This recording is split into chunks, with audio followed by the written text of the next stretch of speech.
साथियों, एक बार फिर आप सभी का स्वागत है हमारे YouTube चैनल मैथ्स क्लास में। हम कक्षा 10वीं के प्रश्न हल कर रहे हैं अध्याय 2 से दो चरों का रैखिक समीकरण, जिसमें प्रश्नावली 2 के प्रश्नों को हल करने वाले हैं। आज बारी है तीसरा प्रश्न के 5वें प्रश्न की। तो हमको क्या है, इसको हल करने के लिए कहा गया है। हल करने का मतलब ये है कि यहाँ पर कहा गया है कि किसी भी विधि से हल कीजिए। तो उसके पहले हमको क्या करना है, ये चेकआउट करना है कि ये इनका उत्तर निकलेगा या नहीं निकलेगा। तो हम जानते हैं, पहले भी हमने इसके पहले वीडियो में इसके बारे में थोड़ा सा डिटेल देखा था। तीसरे वीडियो में जो है हमने देखा था, तीसरे प्रश्न में तीसरा प्रश्न जब हमने हल किया था तो कुछ शर्त हमने बताए थे। फिर से हम यहाँ पर बता रहे हैं कि यदि a1/a2, ये पहला शर्त होता है, a1/a2 equal to b1/b2 equal to c1/c2। याद करने की कोशिश कीजिए ये क्या होता है। दूसरा है a1/a2 b1/b2 और c1/c2 है। इसमें से ये दोनों को हम बराबर नहीं मानते। ये बराबर हो भी सकता है, नहीं भी हो सकता। तीसरा है मुख्य चीज़ a1/a2 बराबर b1/b2 और बराबर c1/c2। तो यहाँ पर ये दोनों बराबर होते हैं और ये c1/c2 इनके बराबर नहीं होता। तो ये तीन स्थितियां बनती हैं जब तीनों ही पद आपस में बराबर होते हैं, तो अनंत हल होते हैं या अनेक हल बोलते हैं इसी को, अनंत हल या अनेक हल। ऐसा जब होता है तो हम इसको कहते हैं अद्वितीय हल। मतलब ऐसे शर्त जब पूरा करता है तो उस समीकरण का कोई ना कोई उत्तर जरूर निकलता है, और इस प्रकार की स्थिति होती है तो हम कहते हैं कोई हल नहीं। ऐसे प्रश्नों को हल करने की आवश्यकता नहीं है, क्योंकि इसका कोई भी उत्तर नहीं निकलेगा। अब ये a1 a2 b1 b2 c1 c2 क्या है, तो ये मैं एक बार और बता देता हूँ कि ये जो समीकरण होता है इनका आदर्श समीकरण होता है इस प्रकार से, a1 x plus b1 y equal to c1, और ये दूसरा समीकरण होता है a2 x plus b2 y equal to c2। समीकरण जो होते हैं आदर्श स्थिति में इस प्रकार से पाए जाते हैं।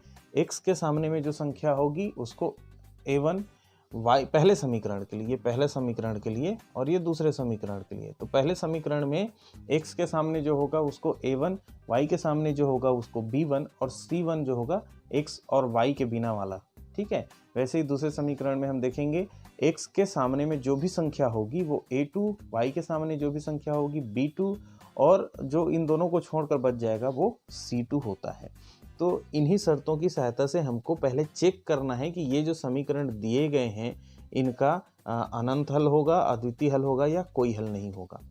यदि अद्वितीय हल है तब उसको आगे हल करेंगे विलोपन या प्रतिस्थापन विधि से, लेकिन यदि अनंत हल आ जाता है या कोई हल नहीं आता है तो फिर उसको हल करने की आवश्यकता नहीं है। तो चलिए इसको हम चेक करते हैं। ये जो प्रश्न हमारे पास दिया गया है, सबसे पहले तो इसको जमा लेते हैं।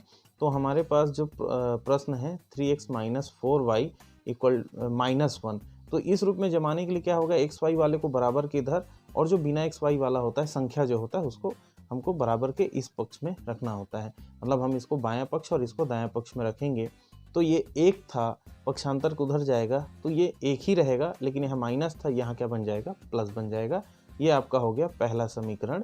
और वैसे ही हम यहाँ से देखते हैं तो यहाँ थोड़ा सा हमको ज़्यादा मेहनत करना है। क्या मेहनत करना है अब देखते हैं। ये सबसे पहले तो हमने ले लिया ये, और ये जो 5 है ये इधर आ गया तो -5, तो ये हमारा हो गया समीकरण 2। अब क्या करेंगे, तो समीकरण 1 और 2 से हमको क्या क्या मिल जाता है, इससे तुलना करेंगे आदर्श स्थिति से।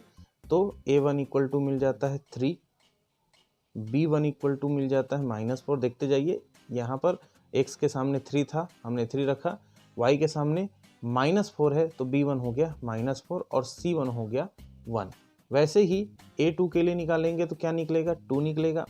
यहाँ b2 क्या निकलेगा, मिल जाएगा -8/3, और c2 क्या निकलेगा, -5। तो ये हमारे पास स्थितियाँ बन गई। हमने क्या किया, यहाँ जो दिए गए वैल्यूज़ थे उनको रख लिए।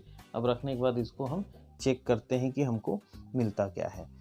तो यहाँ पर शर्त के अनुसार देखते हैं, इनको हम जमा के रखते हैं तो 3/2 इक्वल टू -4/8/3 ऐसा निकलेगा। ठीक है, और यहाँ पर आ जाएगा 1/-5। तो ये जो 3 है ऊपर चला जाएगा। इस प्रकार की चीज़ें जब होती हैं, ये परिमेय संख्याओं से संबंधित गुणधर्म है। यहाँ 3 है, 3 जो है ऊपर चला जाएगा, यहाँ पर 3/2 हो जाएगा और यहाँ जो हमको मान मिलेगा उसको हम देखते हैं। पहले इसको चेकआउट करके देखते हैं। तो कुल मिला के यहाँ पर जो ये -4/-8 में से यहाँ से चला जाएगा तो -4/-8 और ये 3 चला जाएगा ऊपर। यहाँ नीचे भाग हुआ है, ऊपर जाकर उसका क्या हो जाएगा, गुणा हो जाएगा और यहाँ पर आ जाएगा 1/-5। अब आप देख सकते हैं यहाँ पर माइनस है, यहाँ पर माइनस है, दोनों कट गया। ठीक है, और यहाँ कितना बचा, 3/2 बचा। यहाँ पर देखिए 4 एकम 4 और 4 दूने 8। तो यहाँ क्या बचा, ऊपर में 3 और नीचे क्या बचा 2 और यहाँ पर है 1/-5। इसमें कुछ चेंज करने की आवश्यकता नहीं है। तो इस प्रकार से हम देख सकते हैं कि ये दोनों आपस में बराबर हैं जबकि ये बराबर नहीं है। तो इस कंडीशन में हम जानते हैं क्या होता है, हमारे पास शर्त क्या है। देखिए ये तीसरे शर्त को पूर्ण करता है। तीसरा शर्त मतलब a1/a2, तो a1/a2 का मान b1/b2 के मान के बराबर है जबकि c1/c2 के मान के बराबर नहीं है। तो उस कंडीशन में क्या होता है, उस कंडीशन में होता है कि उन समीकरणों का कोई हल, अतः समीकरणों का कोई हल नहीं होगा, कोई हल नहीं होगा। इस प्रकार से ये आपका हो गया इस समीकरण के लिए उत्तर। क्यों? क्योंकि जब इसका कोई हल होगा ही नहीं तो हम इसका उत्तर निकालने की आवश्यकता नहीं है। तो इसी प्रकार से आपको जो है पहले जब भी आपके बोर्ड पेपर में या किसी भी क्वेश्चन को पेपर में आपको हल करना होगा तो समय बचाने के लिए सबसे पहले आप इन शर्तों की सहायता से चेक कर लीजिए कि उसका कोई उत्तर निकलता भी है या नहीं निकलता। यदि नहीं निकलता है तो फिर उसको हल करने की आवश्यकता आपको नहीं है। तो मेरे साथियों, ये वीडियो आपको पसंद आया होगा। जहाँ समझ में नहीं आया होगा रिवाइंड करके देख लीजिएगा। फिर भी समझ में नहीं आता है तो हमको कमेंट करके बताइएगा कि क्या समझ में नहीं आया है, या कोई भी सुझाव होगा तो हमको कमेंट करके ज़रूर बताइएगा। तब तक साथियों अपना ध्यान रखिए, स्वस्थ रहिए, मस्त रहिए और गणित बनाते रहिए। धन्यवाद।